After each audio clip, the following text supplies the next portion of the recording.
uvaženi gospodine direktore Brankovog kola, dragi Nenade, dragi prijatelju i brate, također prijatelju i brate, dragi Igore, gospodine predsjedniče izvršnog veća, gospodine gradonačelniče, svi mi smo se ovdje sabrali po pozivu gospodina Grujičića, ali po blagoslovu našeg domaćina, bez čije širine i ljubavi i spremnosti da učestvuju u svemu što je čestito i dobro, što izgrađuje pre svega našu crkvu, ali i naš narod, sveukupni život našeg naroda, ali i šire od toga, i komunikaciju i zajednicu sa svim ljudima bez obzira ko su i gde su. Već sam u crkvi rekao da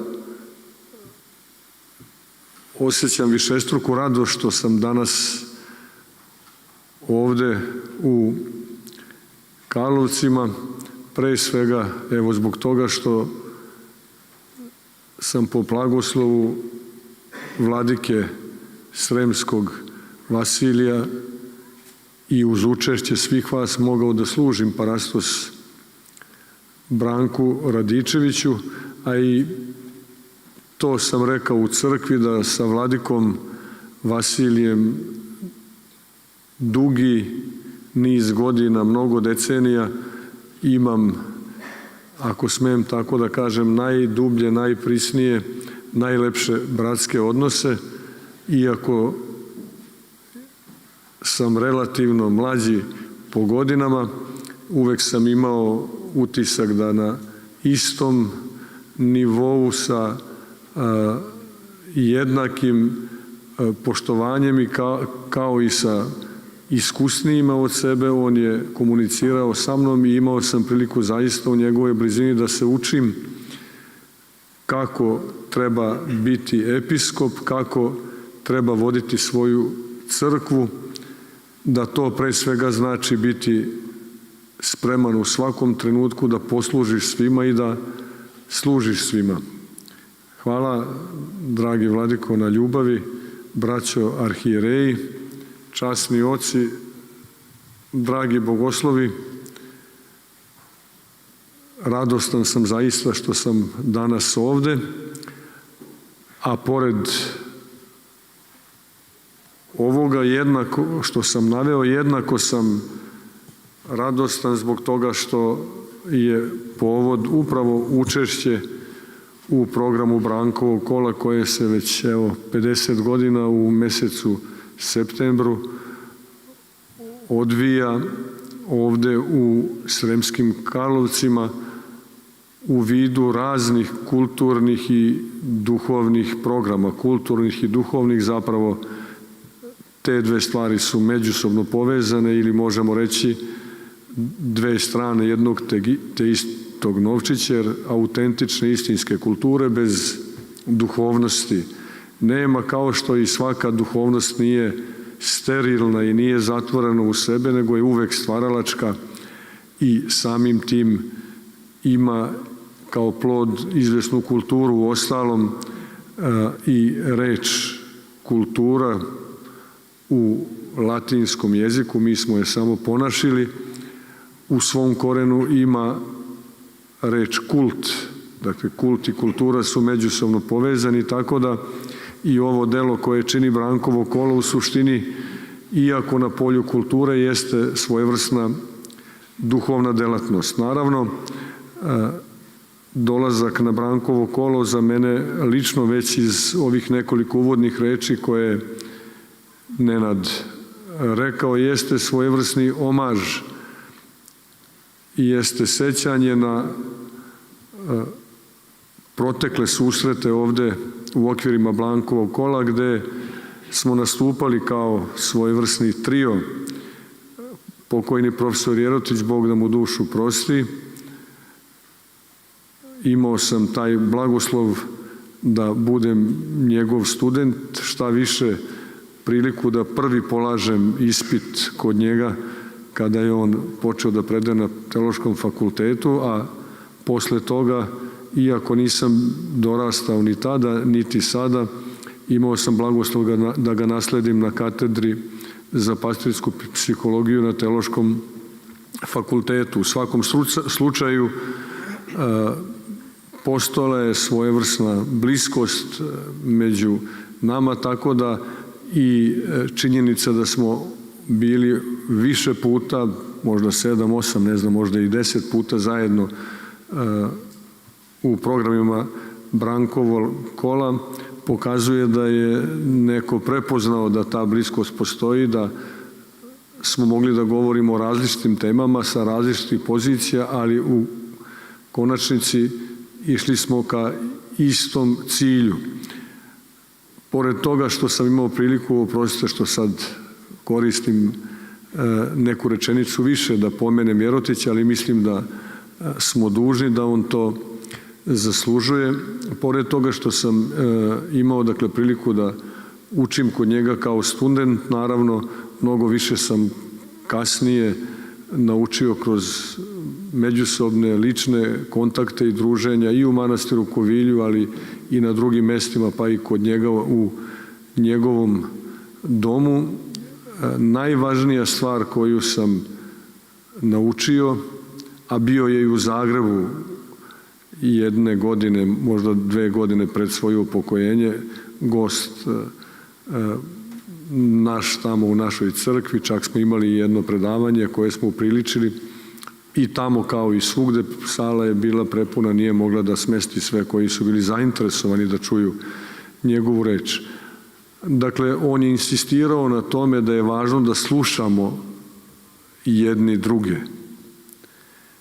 Da slušamo jedni druge, ali ne samo da slušamo, nego da spremni budemo da čujemo drugoga. Da ne zaključujemo o drugome na osnovu nekakvih spoljašnjih informacija, svojih zapažanja, izvođenja zaključaka iz naročito druge ruke, nego da otvorivši sebe, svoj um i svoje srce, pred svakim čovekom stojimo kao najvažnijim i najvećim u našem životu i da apsolutno pokušamo da ga posmatramo, slušajući ga, čuvši ga iz njegove perspektive. Zato što objektivni zaključci, logički zaključci o bilo čemu, a naročito o ljudima koji mogu postati platforma našeg odnosa prema njemu, najčešće vode u pogrešnom pravcu. Dakle, on je ne samo u ličnim odnosima, nego posle i generalno, kada idemo od ličnog ka opštem, kada su u pitanju druge kulture, drugi narodi, druge civilizacije, druge religije, uvek bio spreman da sluša, da uči i da prihvati sve ono što je vredno u svakom čoveku i u svakoj kulturi, u svakom narodu, u svakoj, ako hoćete, religiji i da to doživi kao dar Božji. Jer Bog nije paganski bog jednoga naroda, nije totem, nije idol koji čuva samo nas i kojem bismo mi možda ponekad hteli, kao što su bili fariseji, književnici u Novom Zavetu ili mnogi koji nisu dobro razumeli Stari Zavet, pripadnici izabranog naroda Božeg, hteli Boga kao vojskovođu, kao narodnog tribuna koji treba da pokori sve druge narode pod svoje noge, a onda sve njih zajedno da pokori pod noge tih delova izabranog naroda. Dakle, nigde ne postoji ništa pod kapom nebeskom, a da nije prisutna blagodat Božja. Svaka stvar je upisana, filigranski upisana misao Božja u tvorevinu i svugde je Bog prisutan, a kamoli ljudi, kamoli čovek. I gde god postoji, dakle, nešto dobro, upravo ta upisana filigranski misao Božja u tvorevinu pripada i nama ukoliko smo mi Božji i ukoliko smo otvoreni za reč Božju. Vladeta Jerotić je bio autentičan hrišćanin, bio je starac urbane sredine. Kad kažemo starac, mislim na duhovnika, mislim na podvižnika ljubavi kakve srećemo po Svetoj gori, neko ko je imao čvrstu veru u Hrista. I ovo je, da ne dužim više, mogao bih dugo na tu temu, deo, da kažemo, ličnog iskustva, pa ako hoćete ispovesti. Pred kraj života nekoliko dana imao sam priliku da ga sretnem. Posjetio sam ga u bolnici na Bežanijskoj kosi ili na Bežaniji, nisam i sam siguran kako se zove taj deo grada. I nešto smo razgovarali i sad ja kažem, evo, hvala Bogu da se vidimo uskoro, a bila je velika ikona Hristova na zidu, on je samo pogledao u ikonu i rukom, već je bio nemoćan, pokazao i potekle su mu suze, što nije uobičajeno za njega. Malo koga je sretao i imao priliku da kod njega prepozna bilo kakvu slabost, a retko i bilo koju vrstu emocije, osim pristojne ljubaznosti u komunikaciji i tako dalje. S druge strane, i onda mi kaže, ja kažem, pozdravite patrijarha i vladiku Irineja i kaže, recite im da se ne mole za ozdravljenje, nego da se mole za upokojenje. Kaže, došao je kraj i tad je pogledao u ikonu Hristovu i potekle su mu suze.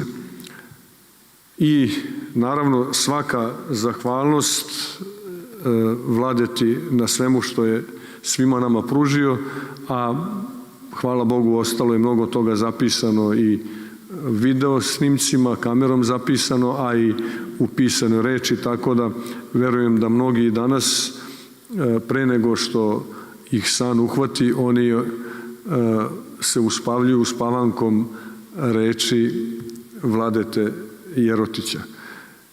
Nećemo hvaliti Nebojšu Dugalića, on je također naš brat i naš prijatelj i isto tako je činio velike doprinose u tom periodu i verujem da je nastavio i posle toga. Ja ću nekoliko reči samo reći na temu koju je gospodin Grujičić odredio da o njoj danas govorim, a razumećete da nisam baš preterano bio u prilici da se spremam i stalno sam u situaciji da govorim. Kad neko mnogo govori, onda i ako ima išta u sebi, i ako ima neku riznicu, ona se prazni. Potrebno je da se nekako napajamo novom energijom, da se sabiramo zapravo u sebi, ali sabirajući se u sebi, da se susrećemo i sabiramo i sa samim Gospodom, tvorcem, poetom, pesnikom, mi bismo preveli na srpski jezik, a evo danas nas je pesnik Branko Radičević kao magnet privukao i zapravo u njegovim pesmama se, bar ja, iako nisam stručnjak, mogu da prepoznam ne samo romantika u smislu sećanja na neka prošla vremena gde se raslabljuju ili rastapaju emocije, ili romantika koji u komunikaciji sa tvorevinom, prirodom, cvetom, poljem, livadom, opet u nekom romantičkom zanosu zapravo se rastrojava i donekle raslabljuje, gde u osnovi to rastrojavanje i raslabljivanje, ako nema dubljeg temelja, jeste pokazatelj, manifestacija neke vrste, ako tako mogu da kažem, a verovatno ću biti netačan ili uzak u izrazu, neka vrsta samosažaljenja. I neću ići dalje, da bih rekao ono što mi se čini da kod Branka ne postoji, u smislu da je mnogo više od romantičara. Meni se čini da postoji jedna metafizička nostalgija koja je dublja romantika,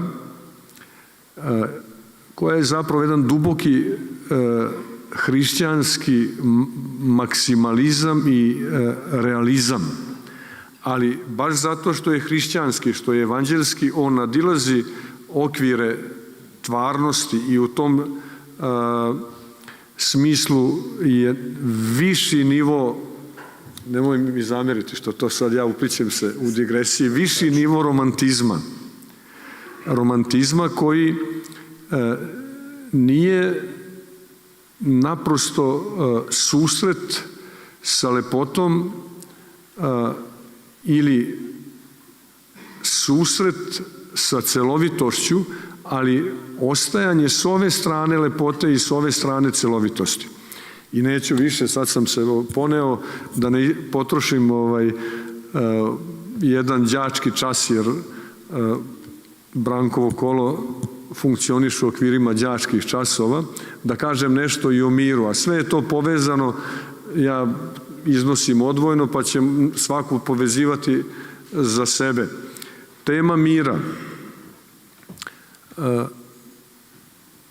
Ja mislim da danas postoji nekoliko pojmova koji se svakodnevno vrte, to je cirkulišu među nama kroz medije, u novinama, na televizijama, u razgovorima.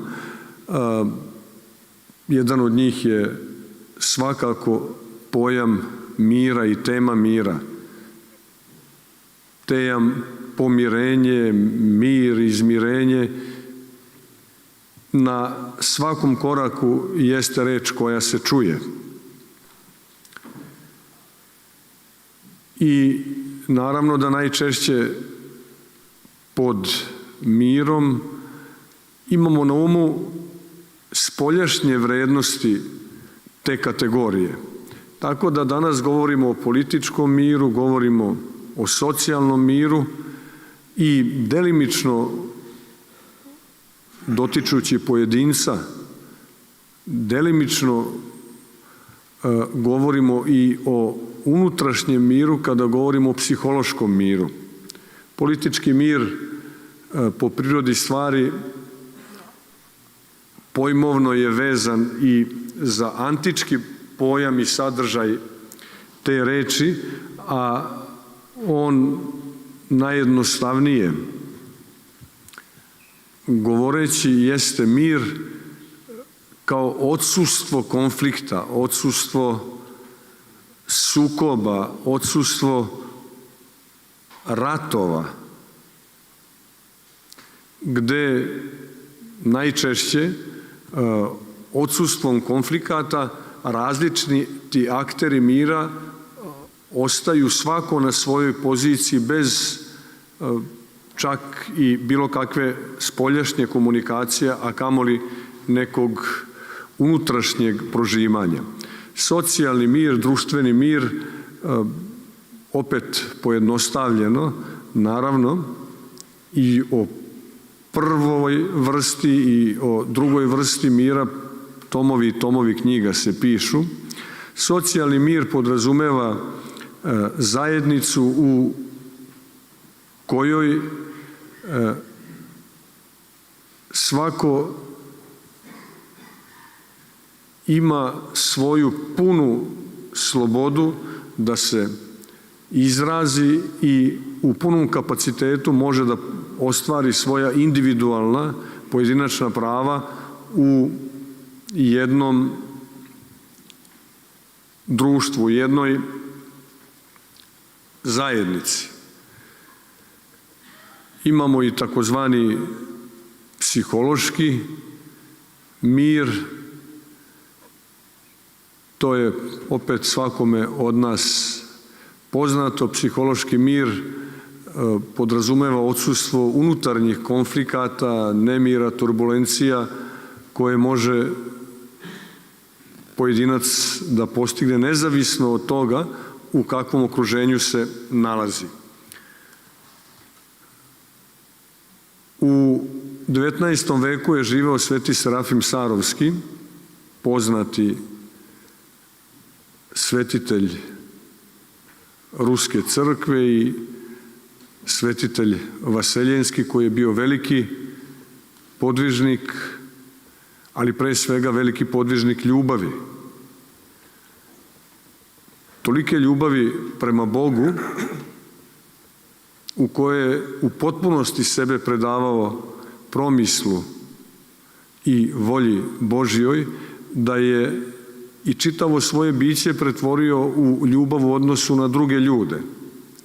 I ta ljubav se najčešće projavljivala i pokazivala ne onda kada su mu ljudi dolazili sa poštovanjem i tražeći od njega nekakav savet, nego kada je imao priliku da trpi nevolje, nasilja,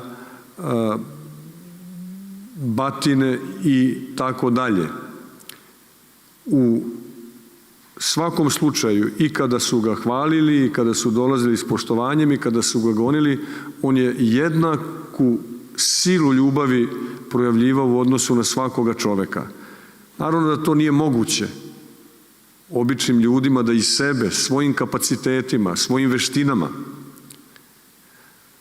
postignu. To je moguće samo silom ljubavi Božje. Onda kada neko postane sasud, kada postane prostor u kojem se projavljuje ljubav Božja. A ona se projavljuje tamo gde je čovek otvoren za ljubav Božju, gde prihvata volju Božju o sebi kao najbolji model i najbolji način svoga života i svoga postojanja.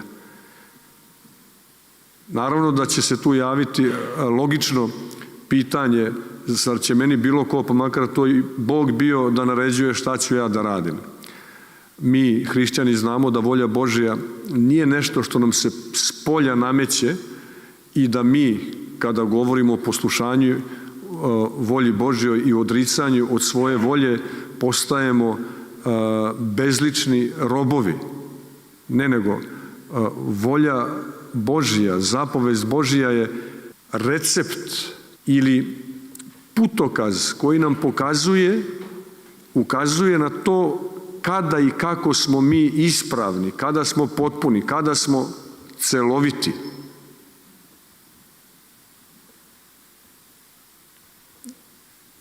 Dakle, taj veliki svetitelj Božji je upravo u poslušanju volji Božjoj, poslušanju, u prihvatanju, slobodnom prihvatanju plana Božjeg o njemu, odričući se svoje ostrašćene volje koja je vezana za vrednosti ovoga sveta i koje u vrednostima od ovoga sveta hoće sebi da napravi Boga, to jest idola. Oslobodivši se, dakle, od svega toga, on je postao potpuno slobodan u Hristu.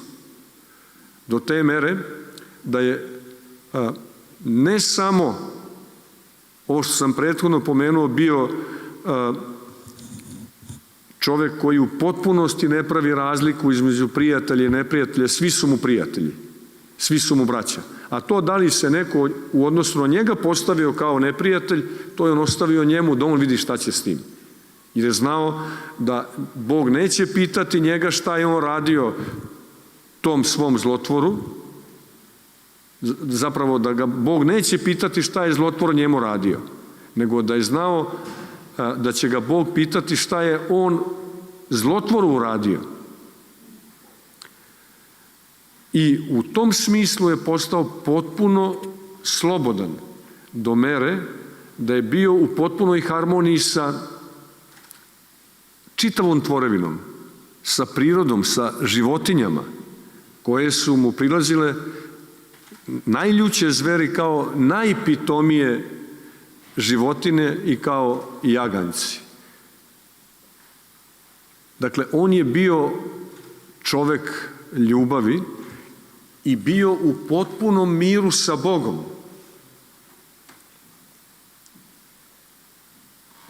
A onda, zbog toga što je bio u potpunom miru sa Bogom, mogao je da bude u miru sa svakim, i sa onim koga voli, i sa onim ko je postavio sebe kao neprijatelja u odnosu na njega i u odnosu na životinjski svet.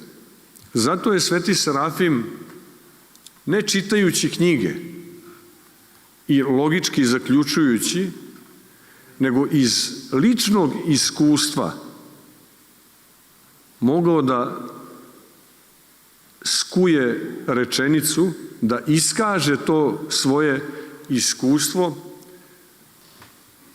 rečenicom koja glasi: steci mir u sebi, pa će onda hiljade ljudi oko tebe i čitava tvorevina s kojom si u komunikaciji naći mir u tebi.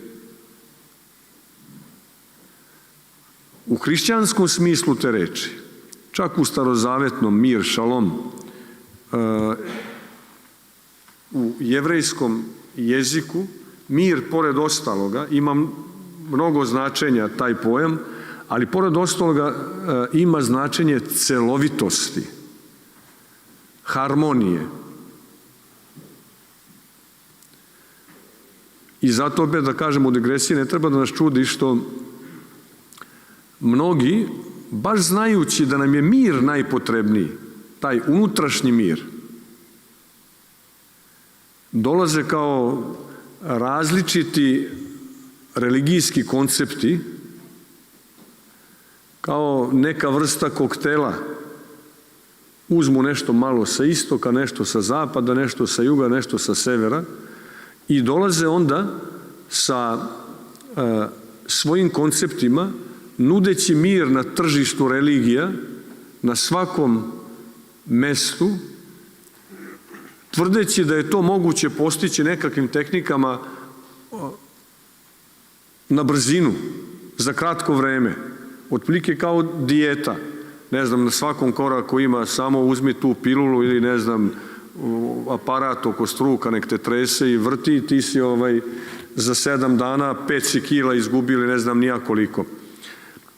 Slično toj metodologiji dolaze mnogi baš zbog toga što nam je mir duboki, taj unutrašnji duhovni mir, mir kao celovitost neophodan, da bismo mogli da savladamo sebe, pre svega, u borbi sa svojim sistemom vrednosti. Dolaze i kažu onda, ne znam, ponavljaju te i te reči toliko i toliko puta dnevno, 5 minuta, 10, 15, zatvori se, ne znam, u jednu sobu ili uzmi tamo neku vrstu muzike ili već osposobi se, pa onda svojim tim naporima, posvećujući deo svog života temi mira na duhovan, pod navodnicima, način i ti ćeš doći do rezultata. Naravno da to nije moguće. Ako je to najvažnija stvar, onda ta stvar zahteva i najviše truda i najviše napora. Ali to je trud i napor koji je blag po reči Hristovoj. Jer je to trud koji je spojen sa našim odnosom sa Bogom. Onog trenutka kad osetimo i najblaže i u milionitom deliću sekunde da nas je Bog dotakao, tog trenutka se u našem životu apsolutno sve menja. Ma koliko mi ostali tu gde jesmo, radili ono što radimo, bavili se svojim svakodnevnim poslovima, komunicirali sa ljudima koji su sa nama i oko nas, istim ljudima, na isti način, mi dobijemo jednu drugu perspektivu. Dobijamo jedan temelj za novi sistem vrednosti koji izvire iz Evanđelja.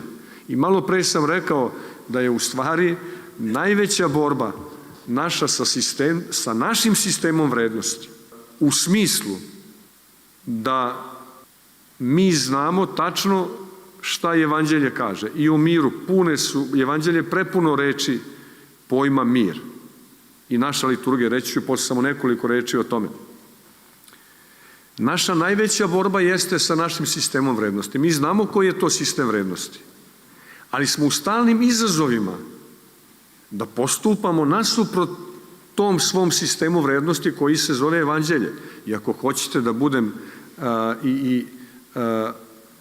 krajnje lokalno utemeljen, da ne kažem lokalno, patriotsko, duhovno i tako dalje.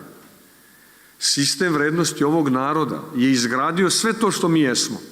I on je bio svetosavski i evanđelski. Ali mi smo u svom svakodnevnom životu, ja prvi, neprestano suočeni sa tim da ostanemo dosledni u svakom trenutku onome što je naš sistem vrednosti ili da posegnemo za nečim što nam dolazi iz drugoga konteksta, koji narušava taj naš sistem vrednosti. I naravno svakodnevno padamo. A verujem da niste ni vi baš neko ko odoli uvek izazovu da prekrši neko svoje unutarnje pravilo, ako hoćete, ili taj svoj sistem vrednosti. U borbi sa tim sistemom vrednosti i padajući i vraćajući se svom sistemu vrednosti, mi zapravo izgrađujemo sebe upravo u kontekstu našega izgrađivanja mira sa Bogom. Nas uznemiravaju, naravno, izazovi spolja, ali nas uznemiravaju i naši porivi, naši nagoni, ako hoćete tako, koji iskaču iz tog sistema vrednosti koji je evanđelski i sa kojim smo neprestano u sukobu. To je u stvari duhovni rat. Kad kaže Sveti Serafim Sarovski, steci mir u sebi, znači mi imamo unutarnji, duhovni rat. Onog trenutka kada prepoznamo da je potrebno da se uhvatimo u koštac sa sobom i sa tim porivima, sa nagonima, koje treba da obuzdamo umom i da čistimo svoje srce. Tog trenutka mi smo stupili na autentičnu duhovnu borbu koja nas vodi istinskom miru. I tu više uopšte nije važno do kog smo mi stepena stigli. Važno je da smo to razumeli i važno je da smo odlučili da idemo tim putem.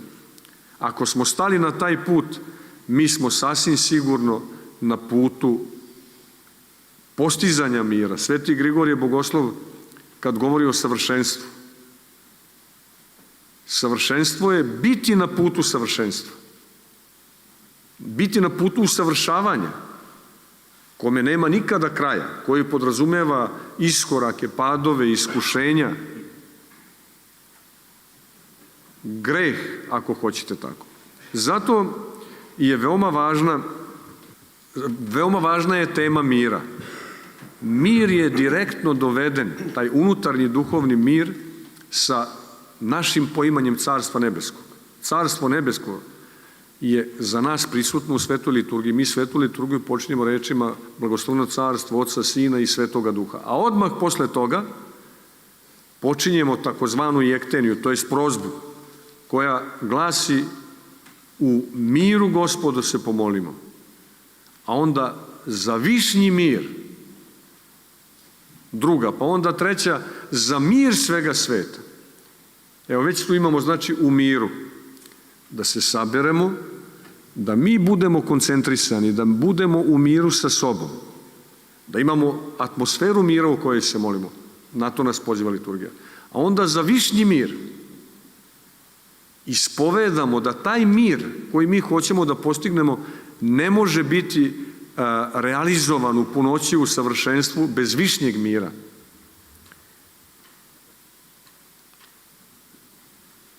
Dakle, spojeni su nebo i zemlja mirom i tek tada kažemo za mir svega sveta. To svega sveta podrazumeva i sve ljude, sve narode, ali podrazumeva i čitavu tvar. Iz ove tri prozbe mogli bismo da razvijemo temu ekologije. Dakle, bez tog liturgijskog mira, bez doživlja Boga koji je među nama, koji je poeta čitavog sveta, koji je ispevao stvaralačku pesmu koja se zove svet, kosmos, ljudi, u njemu priroda. Bez tog doživljaja nema šanse da ćemo mi uspeti u sebi da prevaziđemo, da razumemo čak pogrešnost nagona eksploatacije svega što je oko nas. A imamo koliko hoćete ekoloških pokreta, koliko hoćete konferencija, simposiona i tako dalje i tako dalje.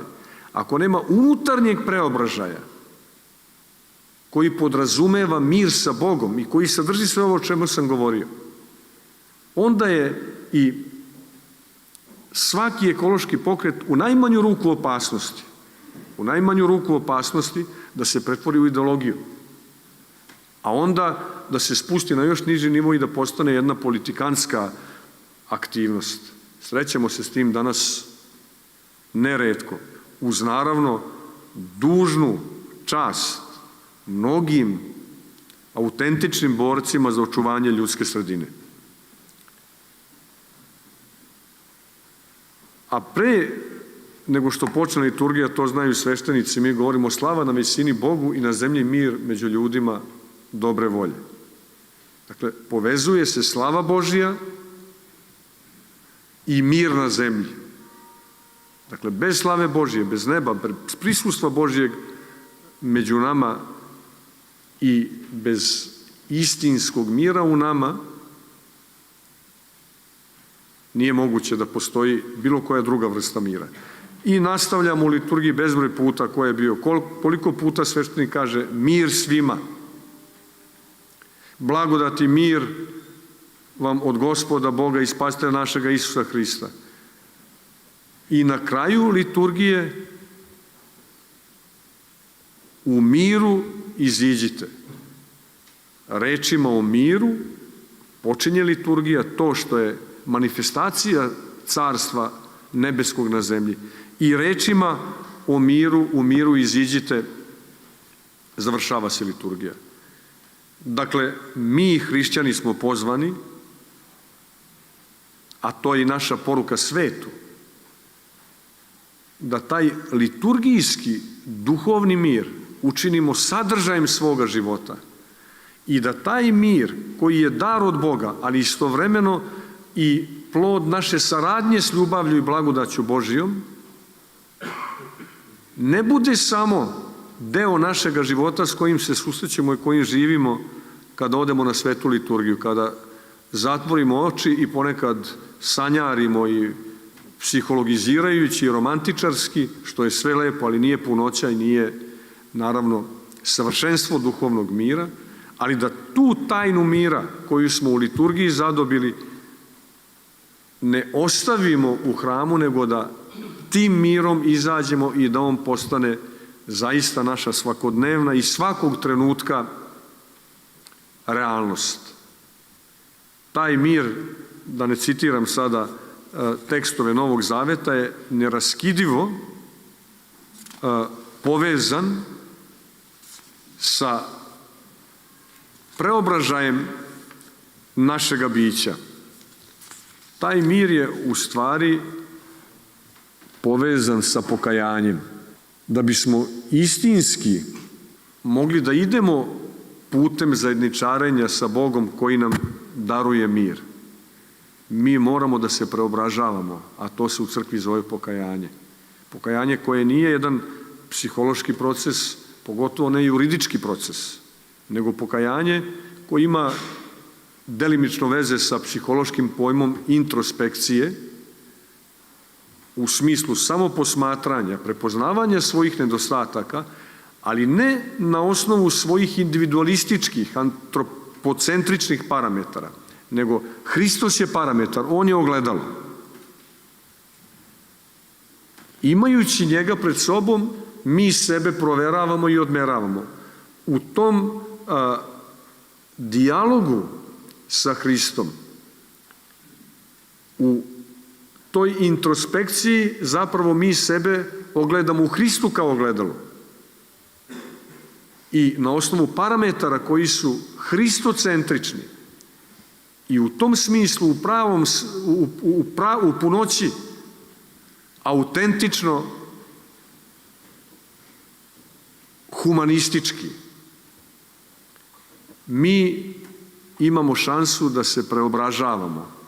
Ne zato što to Bog hoće od nas i što nam nameće, nego zato što u svetlosti njegovog prisustva mi prepoznajemo senke u svome biću, prepoznajemo svoje nedostatke i uz pomoć blagodati njegove i zajednice sa njim, mireći se sa njim, mi se zapravo mirimo u sebi i postižemo ono čime smo počeli, harmoniju, tu unutrašnju harmoniju,